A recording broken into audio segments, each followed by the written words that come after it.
I think you can help change the situation over there. And you could help. So, in other words, they don't even know, or they're starting to wake up to what's going on in their own country, and they're trying to stand up to their own government? I think that's right. I think that's right. And I also think in the UK, in circumstances, it's been a few years since I was a student there, circumstances may have changed, but I believe there's still an undercurrent of civility, an undercurrent of receptiveness to different ideas. I mean, how many such invitations have you received from an American university? Zero. No? Zero invitations from American universities and zero invitations from American media outlets. They'd rather talk with the man whose finger was bitten off at a street event. I mean, it's unbelievable to me what's going on here. You have the hemorrhoid with ears, and you have people of that caliber. What do you expect? Well, I understand. So, how did you wind up in Bakersfield if you went to Cambridge? What do you? That's not a negative statement. I'm curious. How did I wind up in San Francisco stranded? I mean, it's the same thing. What are you doing in Bakersfield? Working at an Arco station. No, I'm kidding. Well, at least it's a productive way of making a living. No, don't give away your living. All right, so you're there for commercial reasons originally, right? No, the truth is I'm not even there. There's no radio station. I'm in the greater LA area. Oh, right. LA no longer takes the signal. I heard that happen. So you're in LA then? So I listen to you through the internet, through the Bakersfield site, the Kearns. Yeah. Mm-hmm. It's a shame in LA, truthfully, because I had a large audience of Hollywood conservatives who were fanatic listeners to this show. And it just happened like that. But, the liberals in Hollywood have taken a headlock on the stations over in L.A. Well, they're out of their minds, aren't they? But the country look, Steve, it's interesting you brought up the elite of Oxford, 1933, will not fight for king or country. Then things change. They wake up and they become disproportionately represented in the Royal Air Force.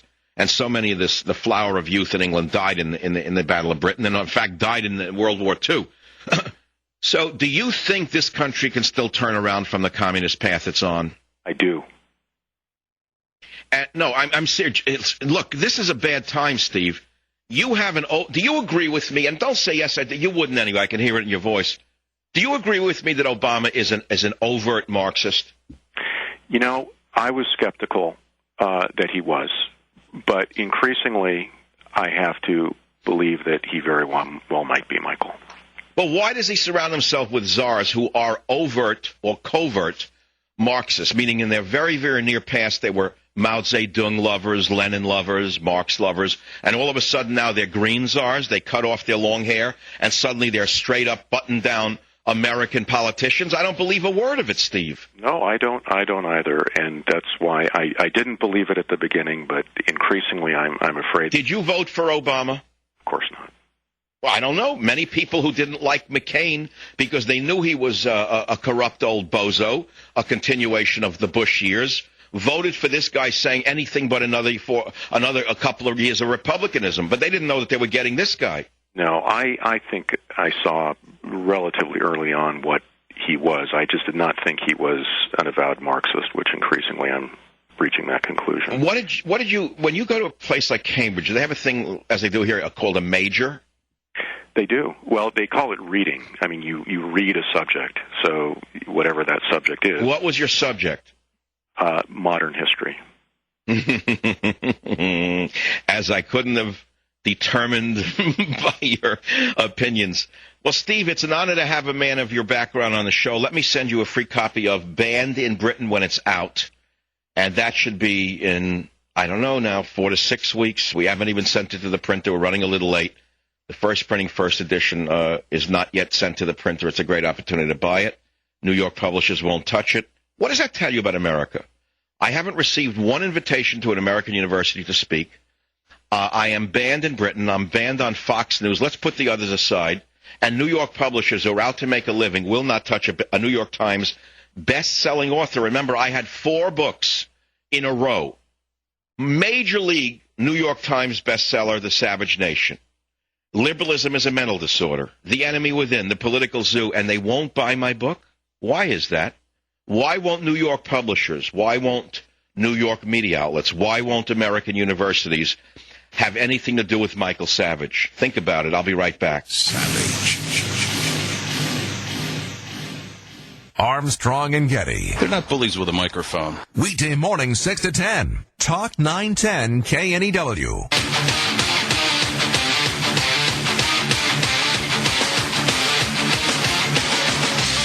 An article just came out in Human Events by Ted Nugent saying keep Gaddafi out of New York City. As you know, this murderer, Gaddafi, is coming to New York to the UN on September 23rd, along with his hateful buddies, Hugo Chavez, Ahmadinejad, and the others. And he's saying keep him out. It's disgusting. And he writes in his article, Ted Nugent does, so while a bureaucratic punk in the Brown administration was busy denying radio talk show host Michael Savage entry into the United Kingdom for hate speech, the same Brown government was in negotiations with a terrorist supporting nation to trade a mass murderer for oil.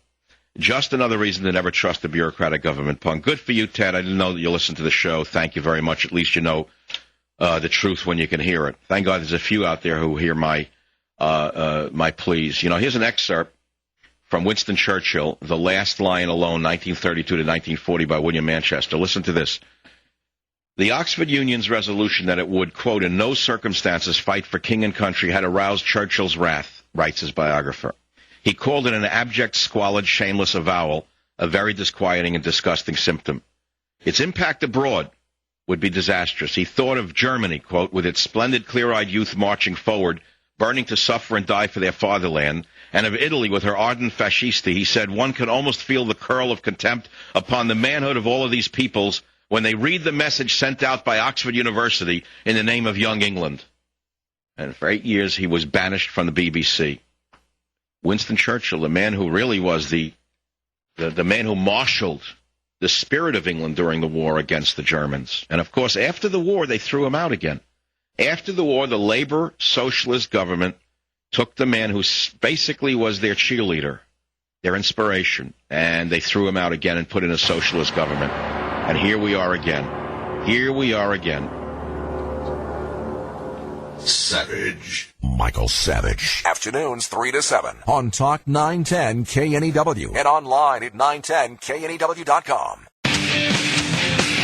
Well, here's the Savage Nation report for the day. I woke up deaf in my left ear. That's right. Either God is talking to me and telling me not to talk, because as I speak with you on the microphone today, I feel as though I'm underwater. You remember when you were a kid, if you got water in your ear? I hear vibrations of up to a mile away. I can hear the highway a mile away in my left ear. It's frightening. Suddenly I have dog ears. It's really uncomfortable to talk because there's a hollow sound in my head. So I said, this is all a result of being invited to the Cambridge Union. Moses said to God, why are you picking on me? I have bad skin. I don't feel good. And God said, don't worry about it. You're the right guy because you're imperfect. I'm telling you, this is so I called an ear, nose, and throat man, but I'm not going to go because I want to be on the air with you. And here I am on the air with you because he couldn't take me till showtime. And as you well know, the adage of the show is the show must go on, right? Anyway, guys, this is the Savage Nation. You know, you look at the news. Let's go to michaelsavage.com. Have you read the letter inviting Michael Savage to debate at Cambridge? I wish you would.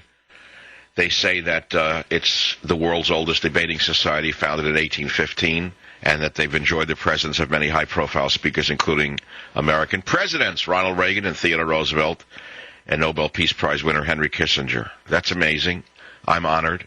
And they want me to argue against political correctness. That should be easy, because I've done it for 15 years, and I've lived it for all of my years.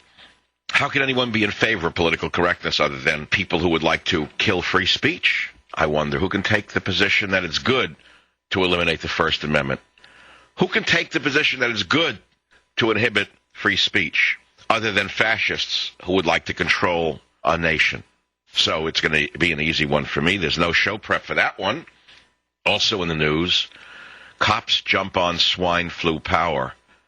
A pandemic response bill would allow authorities to quarantine citizens during a health emergency and authorize forceful entry into private dwellings.